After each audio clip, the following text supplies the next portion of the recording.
You think about this. John Thompson was known for what early in his career? The development of big guys. He had great front court guys, and they had great success. Then he got this guy named Allen Iverson, and he completely transitioned into playing. That's what a good coach is supposed to do. I want to show people I can win, because that's like the main goal for everybody. You know, and over here at UAB, I think that's like the main thing. This is the Inferno Podcast. It's the official podcast of UAB Athletics. Blazer fans, this is the place every week for an inside look into UAB Athletics. This episode is brought to you by Pearl River Resort. Welcome into the Inferno Podcast. Scott Griffin here. We got Season 2, Episode 10 today. We're talking hoops today. Some great stuff happening on the podcast today. Of course, we're brought to you, as always, by Legacy Credit Union, the official credit union of UAB Athletics. Let's take a look at the rundown and see what we got. First of all, AK is here, one of our favorite guests, Andy Kennedy. He just expounds on everything. We'll talk to him. And don't forget about that UAB Vandy exhibition game, October 23rd, for the first time in a long time. The NCAA allowing that. That's going to be a huge game, and we'll talk about that in the weeks to come, but kind of make a note of that. Our Blazer of the Week's Daniel Rivera. He's only been here a few weeks. One of the last guys that Andy Kennedy got, but very interesting. Puerto Rico guy, last played at UMass. He's a rebounding freak, so we'll talk to him and see how he likes Birmingham. And then, of course, the fall sports schedule is just in full bloom, if you will, so we'll take a look at that and more coming up on this podcast. As always, you can find us YouTube, Twitter, wherever you find us, Facebook, UAB Athletics, UABSports.com, whatever way is the best way for you to get it. Be sure you like and subscribe and ring the bell for notification on that deal. So let's take a break. We'll come back and we'll talk to Andy Kennedy, see where his team is after a couple of weeks of starting practice. You're watching the Inferno Podcast.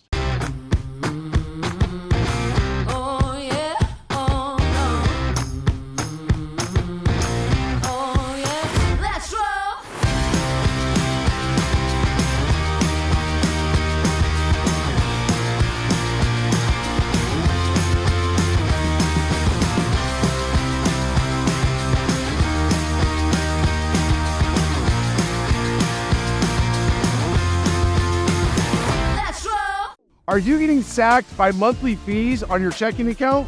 Trent Dilfer here, head coach of the UAB Blazers. Legacy Credit Union's everyday checking account can get you back in the game.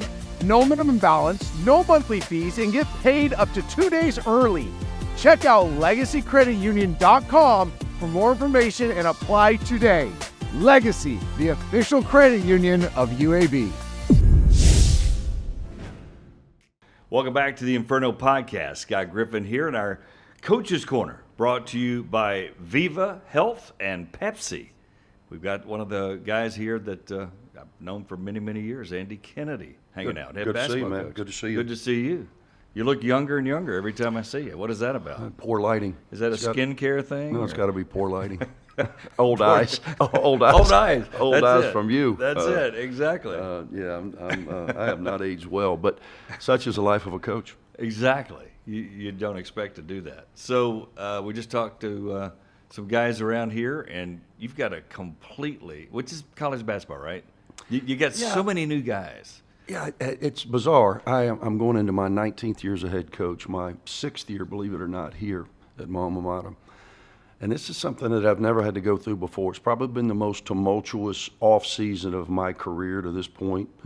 Last year we finished the season by winning 24 games, getting to the quarterfinals of the NIT. We had an opportunity based on the Diego Pavia rule. I don't know if that's the official name, but that's what I call it. So based on the Diego Pavia rule, we had a chance to bring back 4 starters off that team. But we knew, when transfer portal, immediate eligibility, NIL, all of the things that come with that, we knew that was not going to be feasible. So we lost everybody. Everybody jumped into the portal other than the guys. We lost some guys based on attrition. Of course. Tony was there for 5 years. Alejandro Vasquez lost it, finished his eligibility. Brad is where. But then we lost some guys, and Axel Lindenborg goes to Michigan. Chris Coleman goes to Oak State.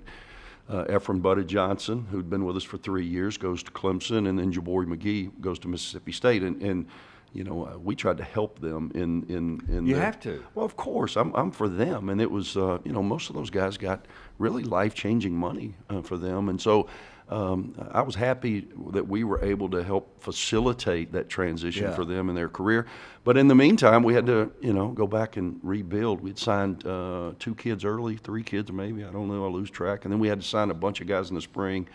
So typically you're done with your team in May-ish, when the fall term ends, and you got new guys coming in, and you hope to have your whole group here in June. We didn't get our whole group here until August, so we were still building pieces throughout the course of the summer, trying to figure out, okay, this is an area that desperately needs some attention, and you just kind of try to put the pieces together as best you can.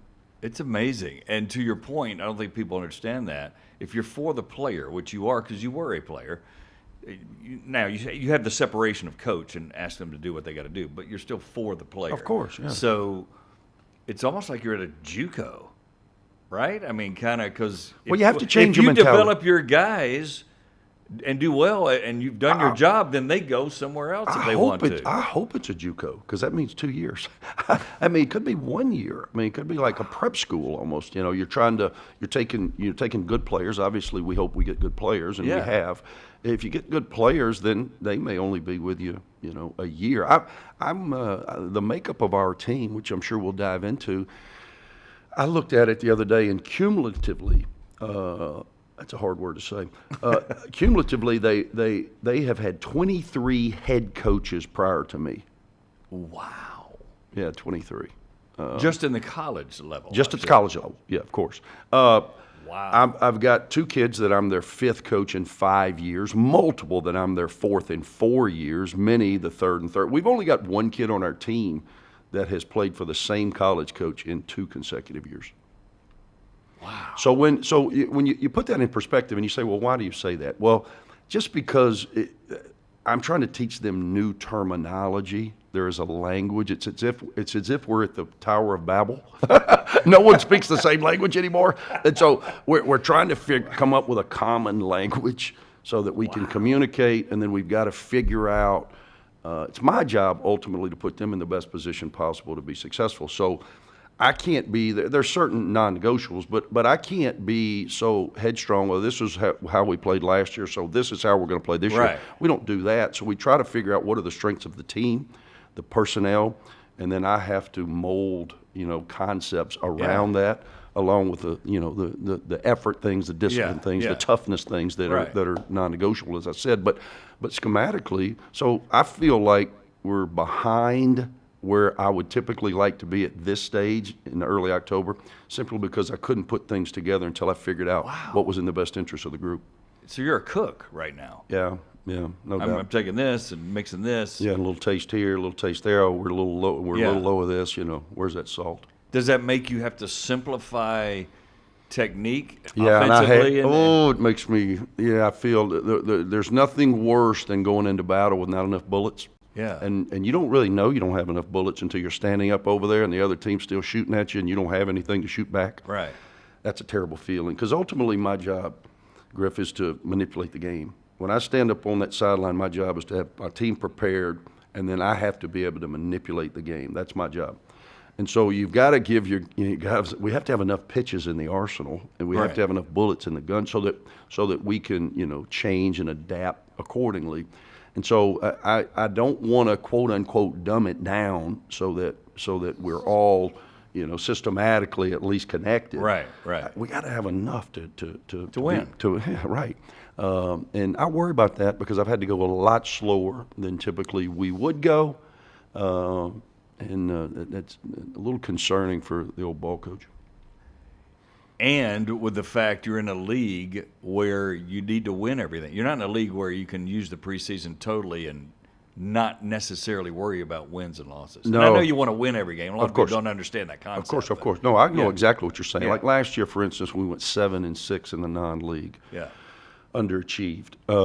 And so we knew. I mean, it wasn't like, hey, there was no other path than to try to put yourself in position to get the double bye, which fortunately we did. I think we finished third in the regular season. Yeah. So that you have to win 3 games in 3 days as opposed to 4 or possibly 5. Now, I'm not as dumb as I look. I know winning 3 in a row is easier than winning 4 in a row. Yeah. So fortunately, we were able to secure the double bye and made it back to the championship game and weren't able to beat Memphis. But we knew that was our only path.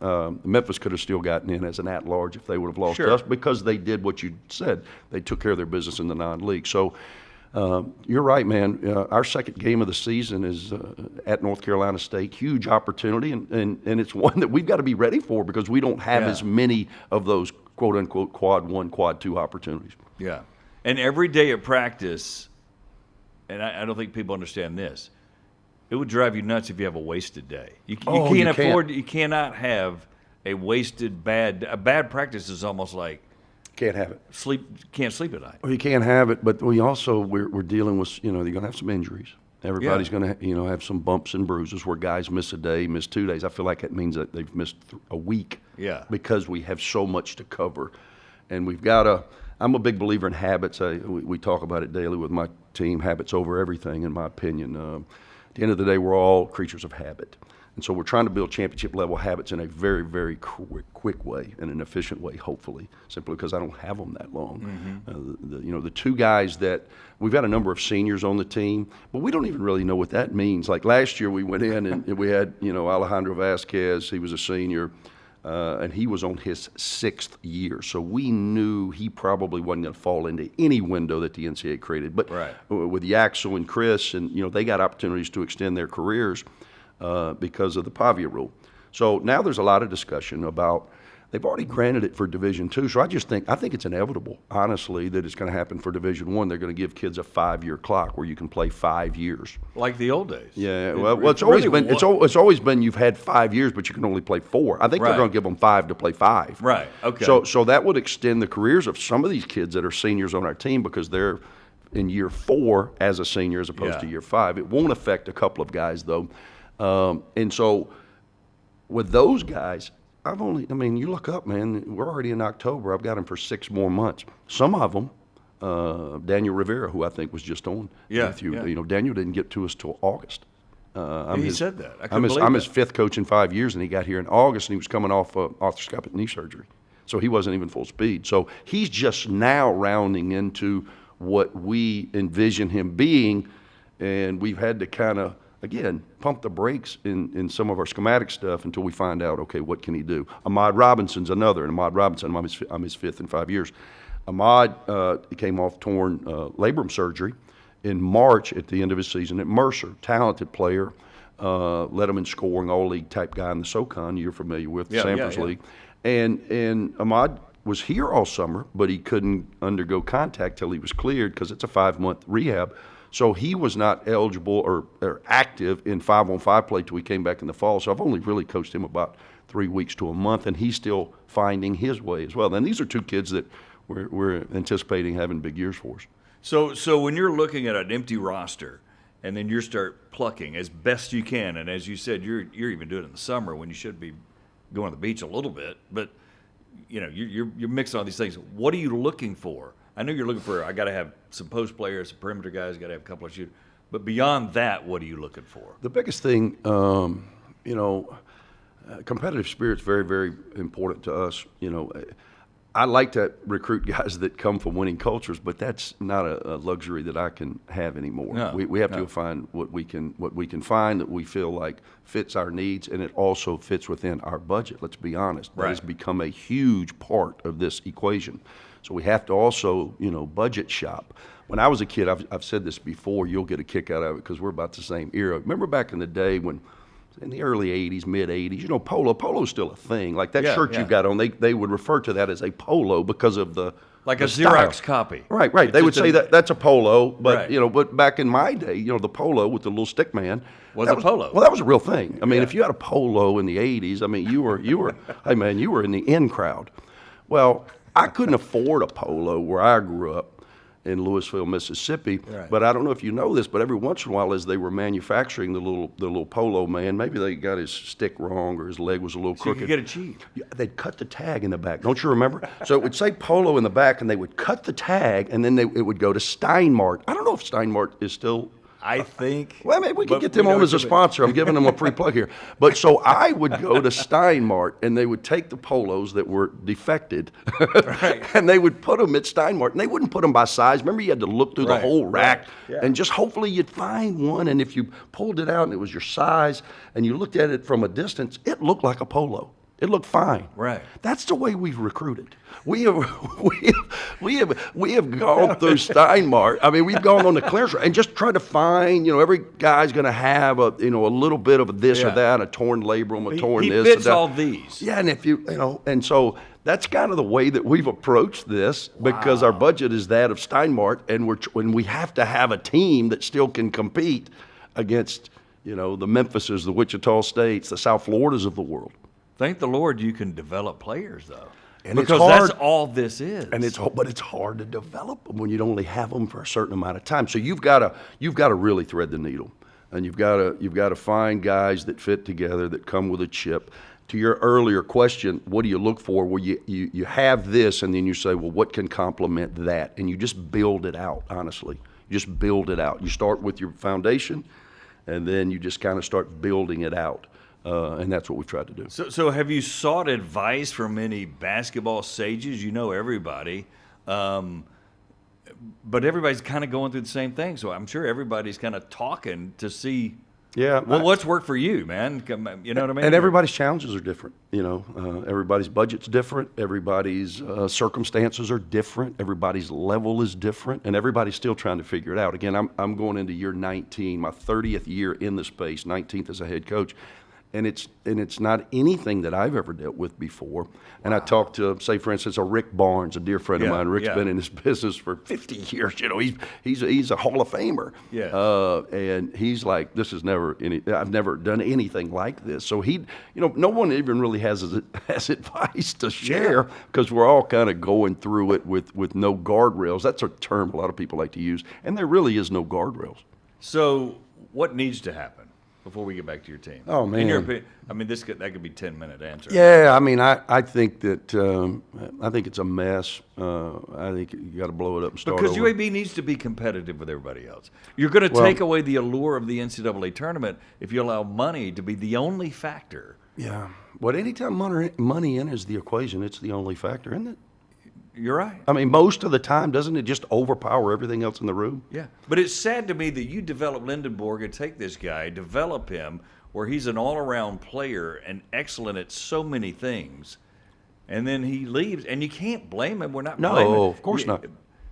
Of course But not. it's like, well, what happens to me over here? Well, you don't get any compensation for it, but other than pure joy. It's not like Pure you get jo- draft pure- choices. Pure joy in seeing him be successful, and I do have great joy. Yeah, I appreciate everything him and all the kids did. And I get it. I mean, it was an opportunity that made sense for them on a lot of levels, and so I support that. All we can do, man, I can sit around and twiddle my thumbs and say the sky's bemoan falling. the fact, right. Bro, I mean, adapt or die. I know this. I know on November 3rd when we open up against Mississippi Valley State, everybody understands the challenges at UAB and in intercollegiate athletics today. Nobody cares about that on game night. They want to win the game. Nobody cares about, hey, whose budget. They're not going to say when we play NC State, well, here's NC State's roster budget, here's UAB's. Nobody cares about that. They care about that final score. Yeah. So I've got a good group of guys. My staff has done an incredible job. We picked up 6 kids out of the portal.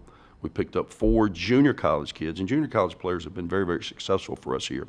It's an area that we've really tried to focus on. Yeah. And then we picked up 2 outstanding high school players, one of which starred just down the road at Hoover High School, Salim London, 3-time straight state champion. And Dad was pretty good. Yeah, and this kid's got a chance to be a really, really good player. So we've got a good mix. Again, I'm just trying to get the soup right. I'm not ready to put it out for sale just yet. I'm still tasting it.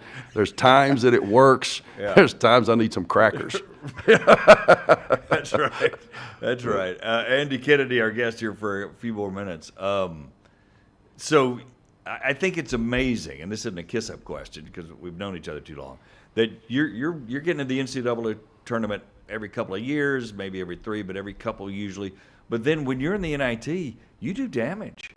And a lot of people could not do that, but you're doing damage on a consistent basis. Yeah, we've won. What is that about? I've been to 3 NITs. It's almost like a scarlet letter. People don't really respect it, but we've been to 3 NIT Final Fours. I meant. No, that's what I'm saying. Yeah. We've had success in that genre. Last year, I'll give you this for instance. So last year, man, we're battling, and we lose to Memphis, and we get on a plane, and we're coming home, and we're not thinking about the NIT. We're just thinking about We're just thinking about the season could be over, and that was my mindset. My guys are just, battered and bloodied and tired and whatever. I was playing about 8 guys at the time, and I was just riding Yaks as hard as we could ride. His body was breaking down a little bit.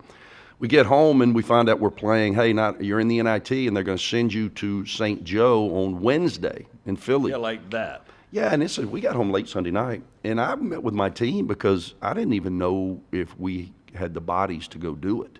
So I gave it to them and said, hey, man, how do we feel about this? Nobody wants to go just to go. You want to go and give yourself a chance.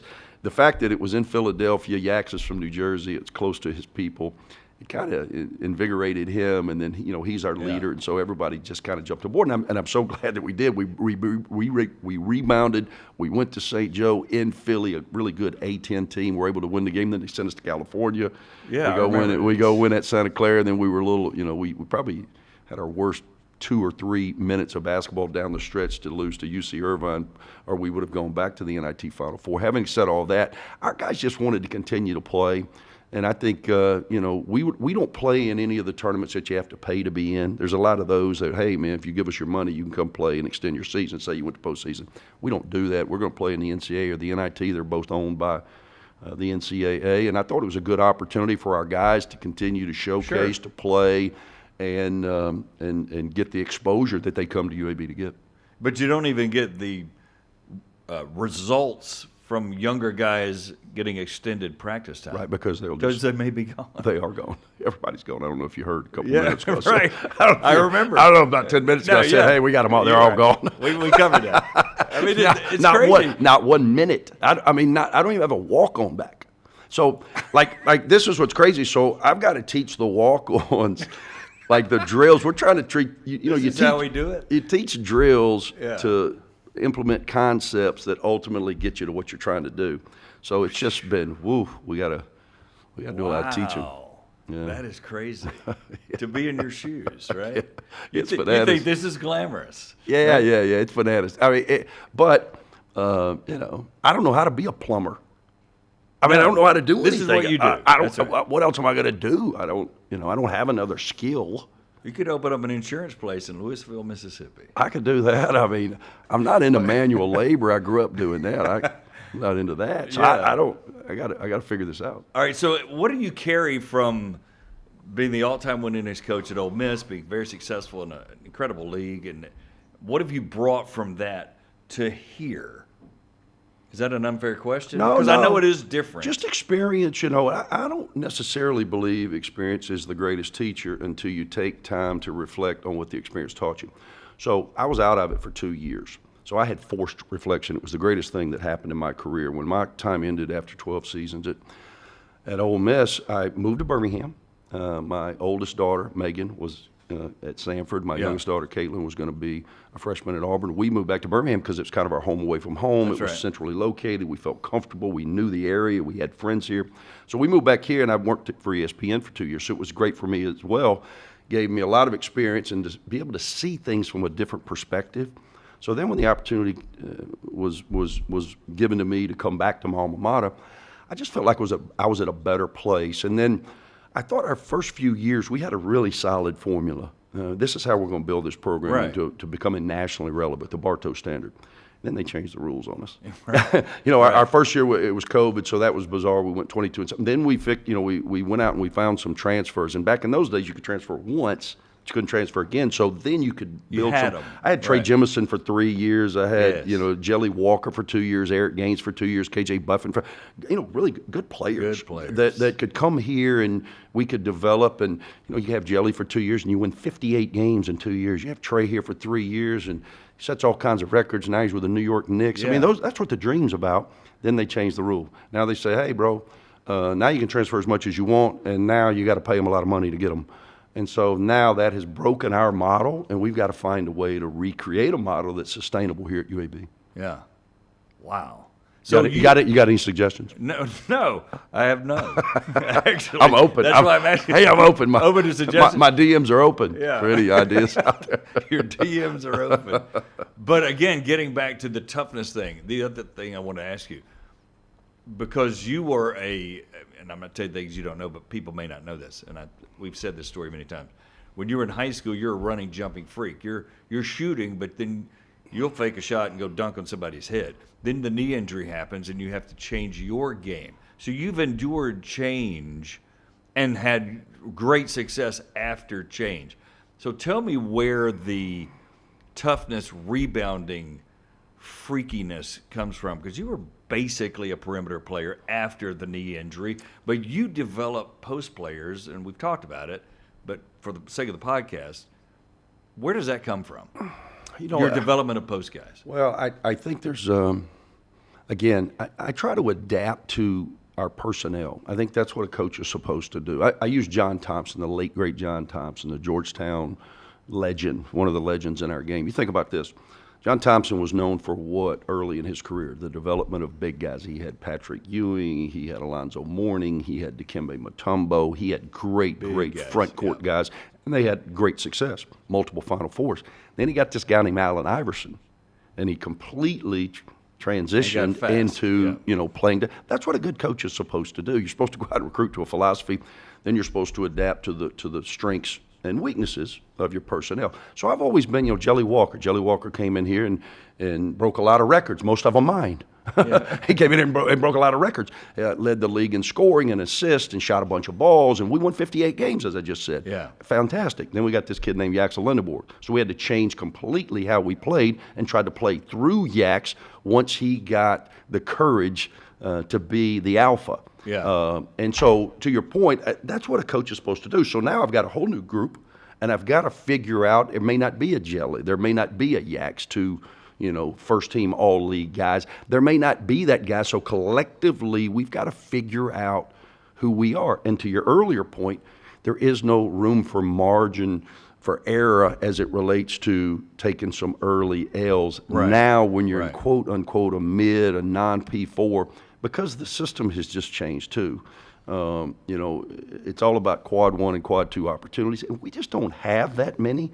We've tried to schedule as aggressively as we could. Those options have become limited to us as well. Yeah, because you're too good right now. Well, and our numbers don't necessarily reflect it. Like, we ended up at 99 because we were 7-6 in the non-league. I own that. Right. We were able to then to go 13-5 in the league, get to the final, so you're 15-6 in your league. And as a result, you finish out of 363 teams, you finish 99th in the net. Well, 99th is not sexy enough for Right. somebody to take the risk to lose to you. Now, 2 years ago, we were when we had Jelly, and then we had the Eric Gaines team, the team that went 27-8, and then the team that went 29-10. Those teams were ranked 46th and 49th in the final net. So as a result, that's how we were able to get the teams Right. like South Carolina and West Virginia, and say we were able, Georgia, we were able Yeah. to get more teams because that's more palpable to them. Yeah. All right, we know it's not going to be an easy game, which is respectful to us, but the numbers make it worth it. So we've got to do a better job, Right. to get our If numbers. we lose that game, it's not going to kill us. Right. But if we lose to 99, which is possible. Right. Now it's a quad 3 loss. And Yeah. they're not, it's hard to get them to come to Birmingham. So I'm even saying, hey, I'll come to you. 2 for 1s. And Yeah, all that stuff, And so, you end up we've got to do a good job of getting our numbers up. And then I think there'll be more scheduling opportunities for us. But that's just the way that the world works now, regardless of friendships. I've called on a lot of friends. Hey, I thought we were boys. Let's go. You mean Rick. Griff, what are you doing, bro? I thought we were going to do this. Well, not at 99, we're not. All right, final question. What is your feel right now? This is an unfair question. It's 2 weeks, and they're all new. What is your feel that, okay, I've got this in this team? I think we've got great competitive spirit. I think we've got guys that are coachable, which is important, man. That's so important. Guys that want to get better. I think our perimeter defense may be the best that we've had here collectively. I've got guys that can dig up and guard the ball, which hopefully doesn't force you into unnecessary rotations, which is where defenses get beat. Our defense has not been good. We had Yaxel Lindenborg, the 2-time Defensive Player of the Year, but our defensive numbers were the lowest of our 5 years, the last 2. We couldn't really get stops the way we needed to, and it started some with our perimeter breakdowns. I'm hopeful that this group won't force us to get to that next level of defense because we've got Daniel Rivera, we've got Evan Chapman, we've got Kyron Lindsey, we've got Big Joe. I can't even say his name. But we got some size in there, but we don't really have an elite shot blocker. So we've got to keep people out of our paint. I think this group also, it could be a team, again, we've had Jelly for 2 years getting his 20-something a game. Then we've had Yaxel for 2 years that we've tried to run things through. This group may be more of 5 guys between 13 and 9. The balance. Right, which is going to be hard to guard if you get them going. I would hope. I've done it both, and would you rather have 6 guys that are capable of leading you in scoring, or 2 guys that are going to lead you in scoring? It depends on the makeup of your team. But I think this group has got a chance. We've got great opportunities. I want to put a plug in October 23rd, right around the corner. We've got Vanderbilt coming to Bartow Arena in an exhibition game, and this is the first year that the NCAA has allowed you to play other Division I teams in front of a crowd, which is huge for my group. You got to have it. Every other sport, you get exhibition games. And for my group, 12 new guys that haven't been together, to have a chance to play a team like Vanderbilt from the SEC, who went to the NCAA Tournament last year, in front of fans, because it's one thing to do it in practice. We played them last year in Nashville in front of nobody in a close scrimmage. That's one thing. That's great. But when you put the fans in the stands, that changes the dynamic a little bit. So we will learn a lot about our team from that, number one. Then we come back and do it again against Western Kentucky, another storied program, an old rivalry of ours, who's always very, very competitive. Now they're in Conference USA.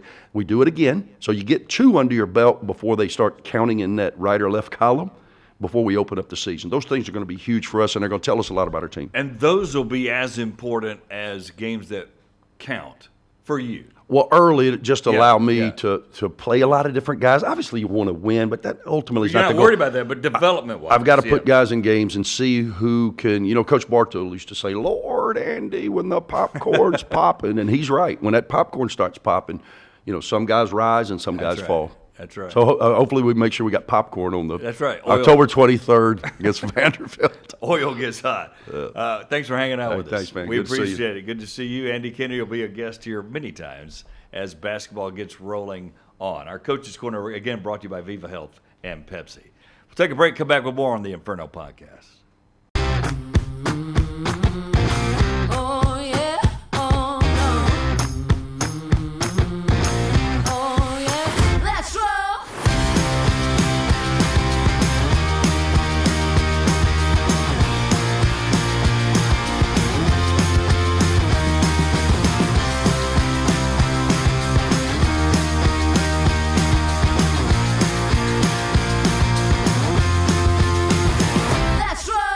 The if in life, it's a world of possibilities. If you go for a night out with friends, if you can keep an eye on your money along the way, if you know you have overdraft protection with no fee transfers from savings, when you get a low balance alert, it's easier to say yes to fun. If that sounds good, try Regions Life Banking. Stay ready for the if in life. Regions Bank, embrace the if in life. Welcome back to the Inferno Podcast. Scott Griffin here. Our Blazer of the Week, a new basketball player here for the Blazers, coming over from UMass, and a massive history of schools that you've been at. But Daniel Rivera joins us. Daniel, how's it going? It's going good. Appreciate it. Yeah. How long you been here, actually? Probably about a month and a half. That's it? Yeah. A month and a half. What do you think so far? It's pretty good, adjusting to the team and the coaching staff has been pretty good so far. Yeah. So Daniel came from UMass, averaged 11 points, a little over 7 rebounds a game. You're known as a kind of a glass eater, right? So tell me about that as far as your personality and your play. What makes, because you're 6'7", which is, you're not 6'10", so you're getting a lot of rebounds. I mean, for me, it's just showing the world, like, I want to play as hard as I can. You know, making sure I'm the hardest playing dude out there, and that's what I take pride in, you know, being a high defensive player. Yeah. And just kind of be a leader in that sense, just playing hard and showing guys that, you know, that's like the main focus on winning. Yeah. You know? And you figured out, obviously, it's a rebounding's effort. Yeah. It's not about height. It's effort. Effort, you know, somewhat technique to it, you know, because you got to seal guys and stuff like that. But, I mean, it's been going good so far. But, yeah, I take pride in just playing hard, you know. Yeah. That always helps winning. You know, I want to help winning. Yeah, yeah. Add to the deal. So where did that come from? Was that something instilled by parents, or you kind of figured it out in high school, or, you know, because not everybody, let's be honest, plays hard. So I grew up. So I was born in Puerto Rico. Yeah. So half of my life went in Puerto Rico, and then I went to New York in the Bronx. So those are two pretty tough environments to be in. So basically in New York, in the Bronx, I grew up like in the projects. Mm-hmm. So it's like really, really tough environment. You got to survive, yeah. You got to survive out there, and there was a lot of guys that helped me with that process, like the uncles from the neighborhood and stuff like that. Yeah. So they come out there. There's like a center for kids, and that's where kind of like go to work out and stuff like that with my guy glasses, that my mentor that got me coming here. Yeah. So I can imagine, and correct me if I'm wrong, that you can get in a lot of trouble in the projects in the Bronx, right? So they have blacktops, they got basketball courts everywhere. So you can either choose this deal or choose. Yeah. So what made you choose basketball and stay that course? I mean, when I was in Puerto Rico, my parents installed that in me. You know, like they put a basketball in my hands, and I stuck with that. You know, my mom sacrificed her time to pay for my school stuff, and I was seeing that every day, that it's pretty tough, you know, going to work, you know, not having that much time for, you know, to do fun stuff, and she taking care of all that stuff. So that was something that that put me in that position where, let's just, you know, this is what I have to do. Right. For her and for me, for everybody that's around me. So it's that sense of self and payback. Yeah. To make sure she's taken care of. Yeah. I got you. Definitely.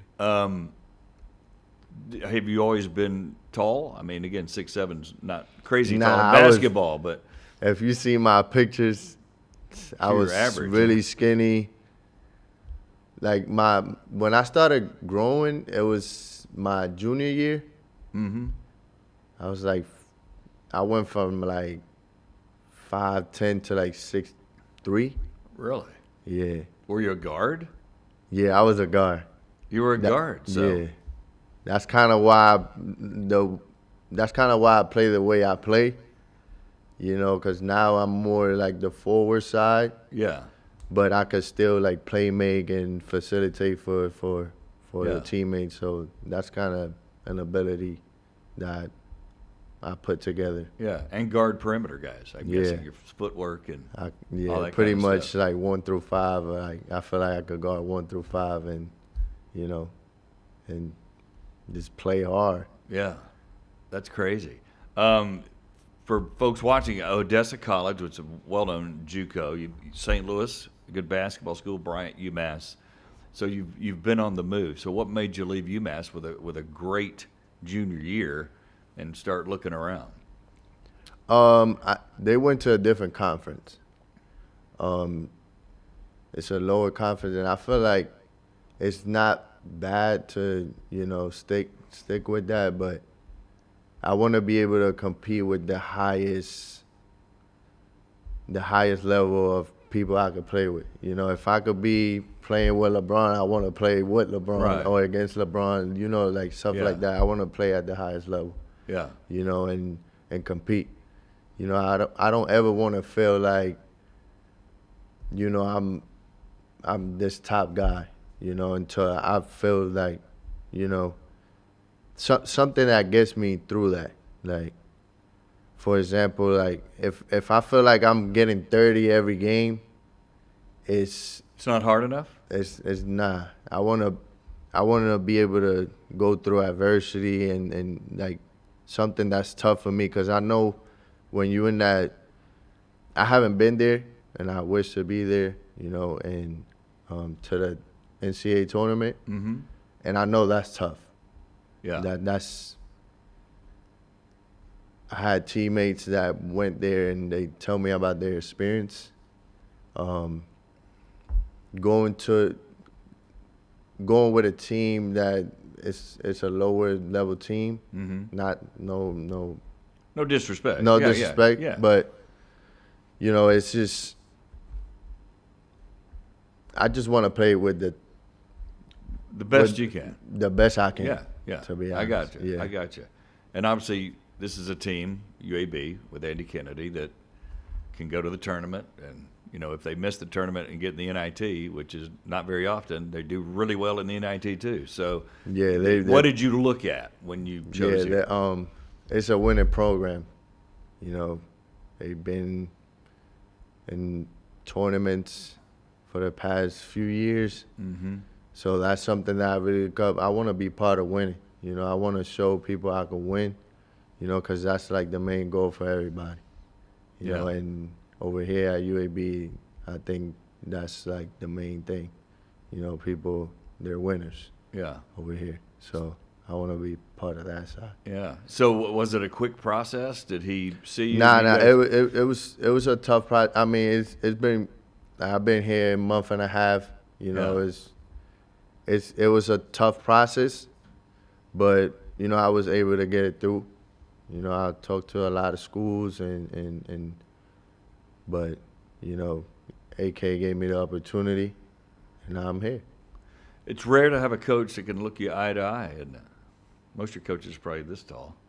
And there's AK's right there, man. I mean, he was a player. Yeah. He was a player, really good player too. Really good player. Yeah, I seen that 41 game that he had against St. Louis. Yeah. That was tough. Yeah. So is it kind of cool to have a coach that can literally look you eye to eye? And Yeah, it's cool. Yeah. It's cool. I mean, he's a tough. He's tough-minded. Yeah. And his career, to let you know, he was a tough player too, but he was more of a perimeter guy, jump shooter guy. So it's interesting to me, and we'll ask him when he gets in here.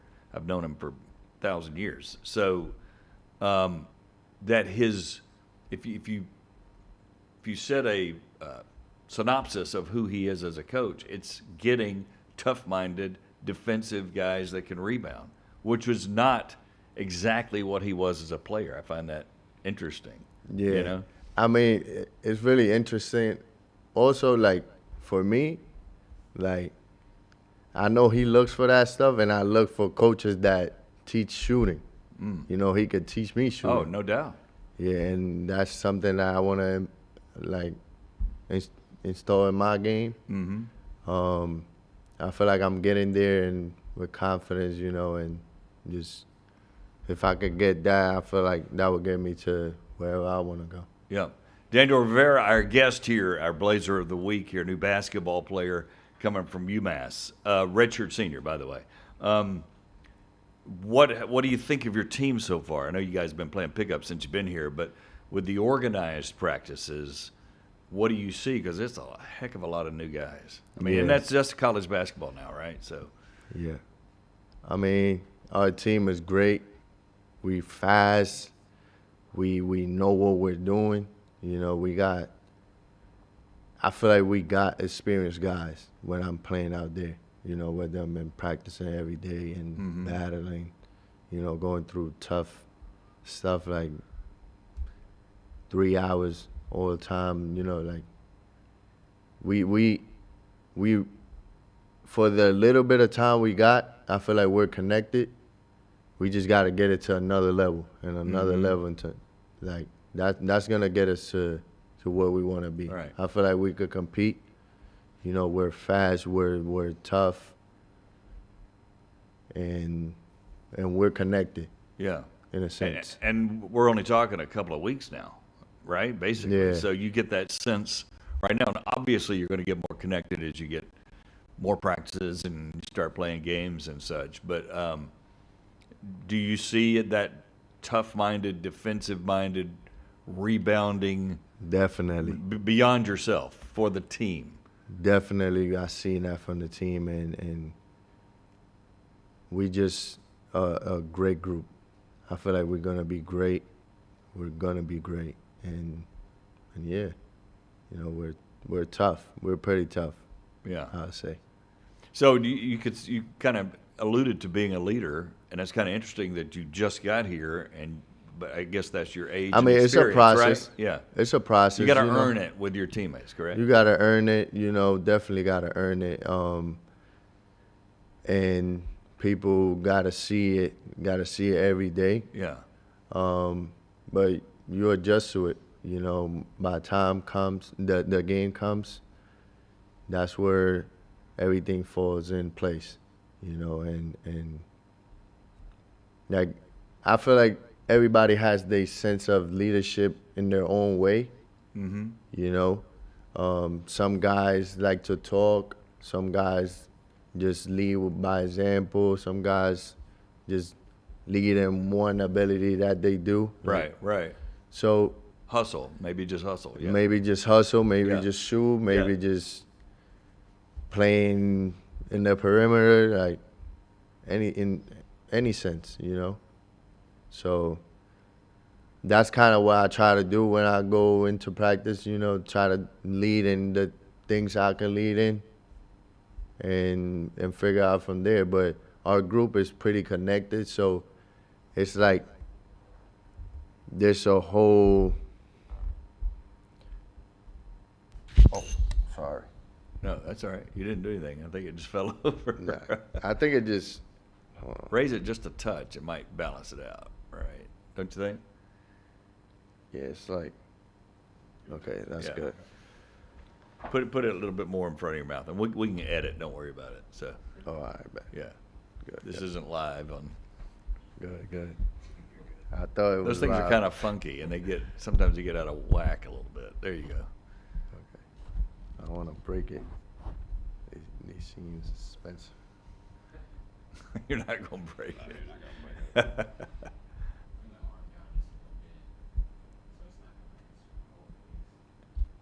Yeah, I saw one of them, and I had it. It's like you can only see your eyes. Like, yeah. That's good. All right. What were you? I think. Wait, were talking where I about, was at? we were talking about. Yeah, I'm trying to think of what it was because we were talking about.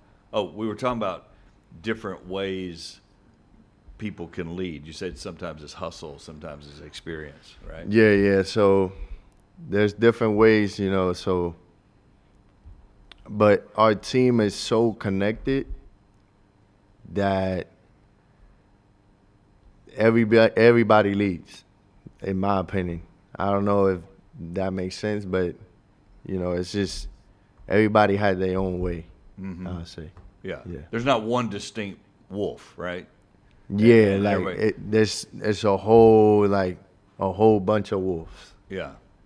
All right. So, which are you? Are you talking? Are you example? Obviously, you're going to be example if you're a rebounder and defender like you are, or are you a combination of all that as far as being a leader? A combination. I try to do everything like versatile, so like a combination of everything. Mm-hmm. You know, that's because playing hard is playing hard in everything. Yeah. Meaning practice, Practice, this drill. you know, getting rehab, a drill, everything. So a little bit of everything is good. Yeah. Daniel Rivera, our guest here again. So when it came to UAB, what some other schools that you were considering, and was there a deciding factor beyond winning? You kind of clicked with AK, I'm guessing, you know, Yeah. and that kind of thing. Was it only that, or was there other things? You know, the shooting, I say, the shooting from the coach, you know, he could teach me stuff that, you know, that could get me to that next level, you know, because he was a great shooter. Oh, unbelievable, yeah. Winning, a great environment, you know, the weather. The weather is You've nice. been in the north, yeah. I've been in the north, and it's pretty tough to wake up in the morning and That's right. get your work in, come back, put a coat on, you know, take it off, put it on again. So it's pretty hard doing it in the cold weather. Yeah. Now I just put my slides, shorts. I'm ready to go Here to we practice. go, yeah. This isn't Puerto Rico, but it's more Puerto Rico than UMass or St. Yeah. Louis or Rhode Island Yeah, and some of the places you've been, right? yeah. So that's pretty good. Yeah. It helps me a lot in a sense. What do you do when you're not focusing on basketball and all that? You've already got your sociology degree, so you're taking some courses, obviously being a redshirt senior. So beyond that, what do you like to do? Taking care of my body, you know, hanging with family, talking with family a lot. You got family here? Yeah, Oh, I you got do? family. Okay. I do got Oh, family. tell me about that. Actually, it's I didn't know until I got here. To be Really? honest, yeah. I got cousins and an uncle over here, so it's pretty.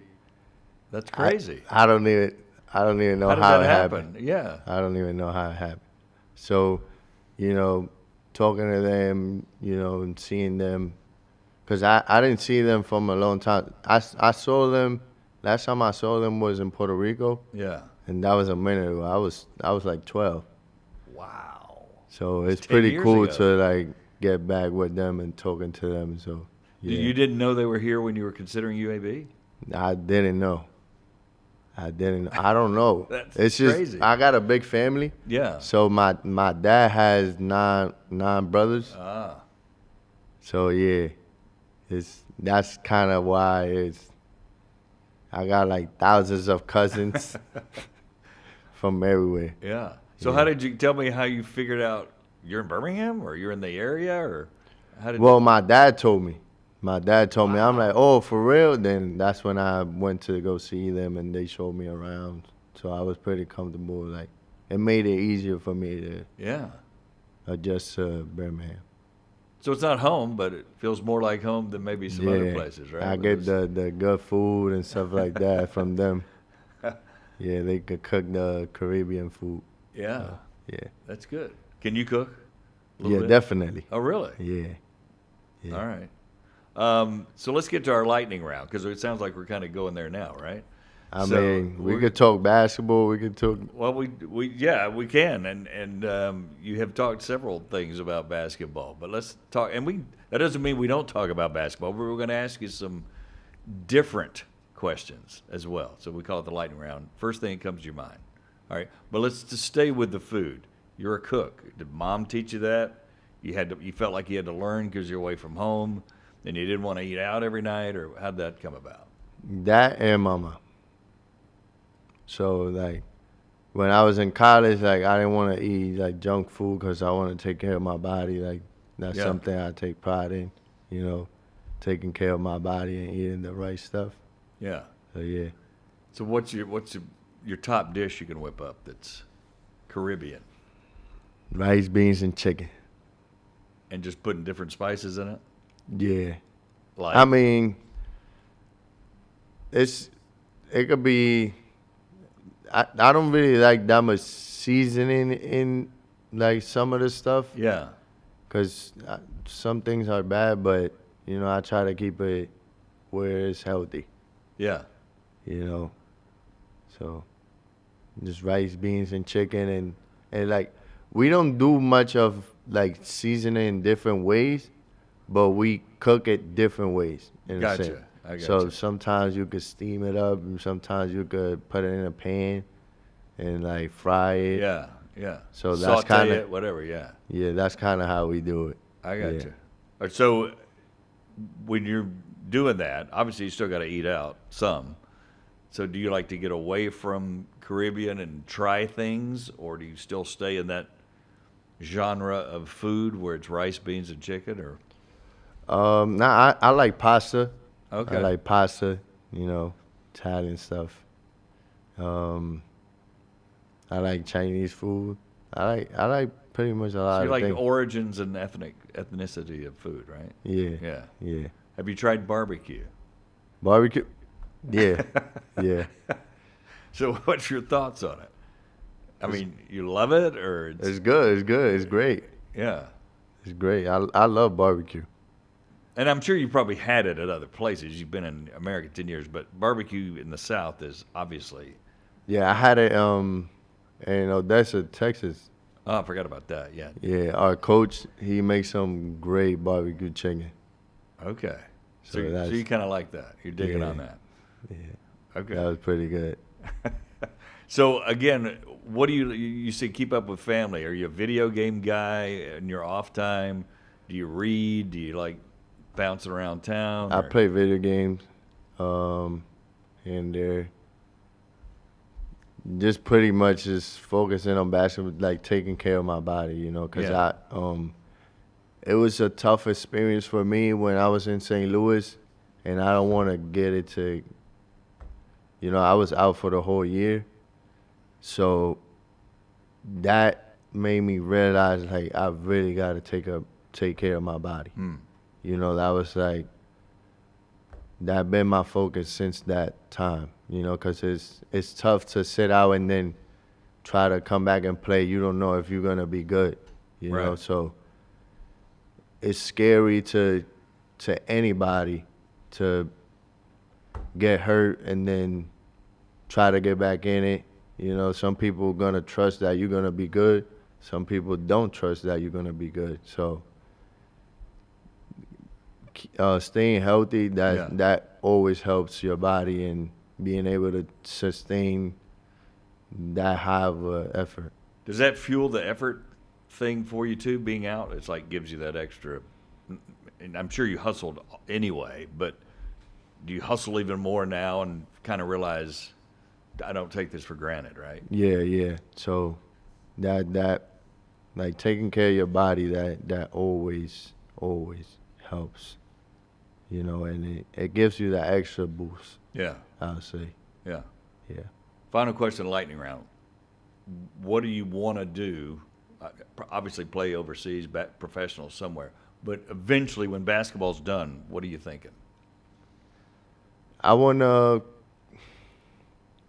coach or train kids, probably make my own gym, you know, somewhere in Puerto Rico and teach kids how to, you know, play basketball. How to get there? Yeah, Yeah. how to get there, because it's tough to get to where I am and where other people are at.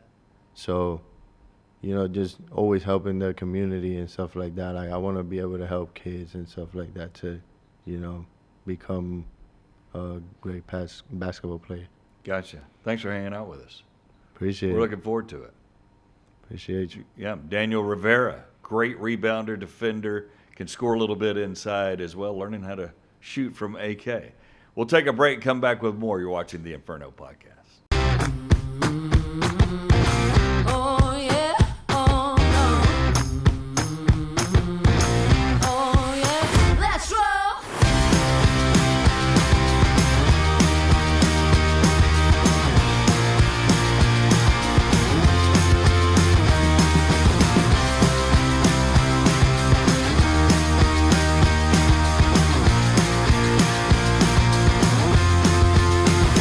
Let's roll. Trent Dilfer here, head football coach of the UAB Blazers. Get out there and tackle your financial goals with a new credit card from Legacy Credit Union.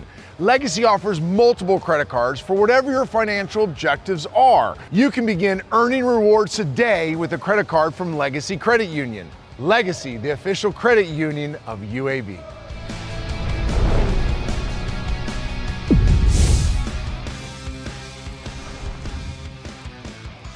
Welcome back to the Inferno podcast. This week in Blazer Nation is brought to you by Children's of Alabama. As always, let's take a look. There is a ton of action for UAB athletics coming up in the next week or so. First of all, UAB women's soccer at Tulsa, 7 o'clock. That's October 9th on the schedule. The men's tennis team still priming themselves. They're at the ITA South Regionals, the 9th through the 14th, so extended time there. Volleyball, right in the middle of the season pretty much now. UAB volleyball at Tulsa again, 6 o'clock, October 10th.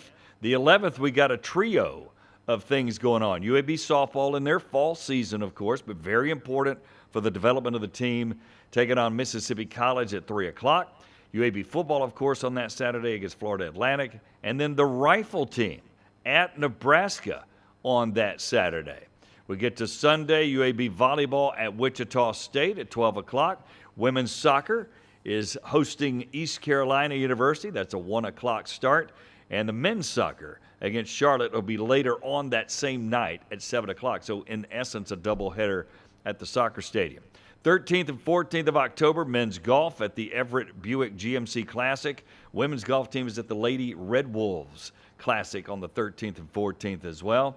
Women's tennis at the ITA Southern Regionals, the 13th through the 17th. It's kind of up there with the men's team, pretty much in the same kind of time frame. Softball back October 15th against Northeastern Mississippi. That's a 5 o'clock game. And then men's soccer rounds out this next week of action at North Carolina. Pretty big game. That's 6 o'clock on October 15th. So just a full schedule of all kind of stuff happening, and that doesn't count the basketballs of the world and everybody else practicing, getting ready for the winter sports as well. So that's our Blazer Nation schedule, again brought to you by Children's of Alabama. We hope you've enjoyed the podcast today. Great stuff from Andy Kennedy and Daniel Rivera and much more. We'll have a lot more coming up next week for Season 2, Episode 11 as well. For all the folks here, we'll say so long. Until next week, you've been watching The Inferno.